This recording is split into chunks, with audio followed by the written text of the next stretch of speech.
भूमिका काय? देशात आणि राज्यात आगामी येणाऱ्या संकटाच्या विरोधामध्ये जनतेमध्ये जागृती व्हावी आणि त्याचबरोबर या सरकारच्या विरोधामध्ये सामान्य जनतेचा आवाज पोचावा म्हणून छत्रपती शिवाजी महाराजांच्या आणि चव्हाण साहेबांच्या पवित्र भूमीमधून सातारा जिल्ह्यामधून हे आंदोलन करण्यात आलं. आंदोलनाचा विषय एवढाच होता की महागाई प्रचंड प्रमाणात वाढायला लागलेली आहे.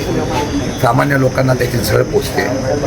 त्याचबरोबर पेट्रोल डिझेलची भाववाढ ही प्रचंड प्रमाणात होते आहे. सरकार हळूहळू दरवाढ करण्याचा प्रयत्न करून जनतेला फसवतं आहे. कालही या असलेल्या पेट्रोल डिझेलमध्ये जो काही सरचार्ज आणि GST लावला जातो तो कमी केला तर जनतेला या ठिकाणी रिलीफ मिळेल अशा प्रकारची भूमिकासुद्धा आम्ही मांडलेली आहे. मला वाटतं की फक्त जनतेच्या खिशातून पैसे काढायचे आणि देशात आणि राज्यात सत्ता आणण्यासाठी या ठिकाणी बोली करायची असं सध्याचा प्रकार सरकारच्या केंद्र राज्यातून चालू आहे.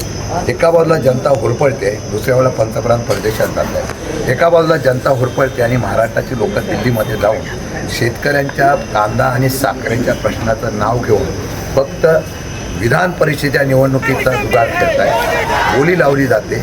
नगरसेवकांनी त्या ठिकाणी सदस्यांना खरेदी करण्याचा त्या ठिकाणी विक्रम केला जातो आहे. तेच पैसे जनतेसाठी वापरावे अशा प्रकारची मागणी आहे. जिल्ह्यातल्या प्रश्नातून आम्ही एवढंच सांगितलेलं आहे. 2-3 विषय सांगितलेला आहे की आज सातारा जिल्ह्यामध्ये सुद्धा आपण जर बघितलं ते 120 ते 130 लाख टन कांदा उत्पादन या देशामध्ये होतं.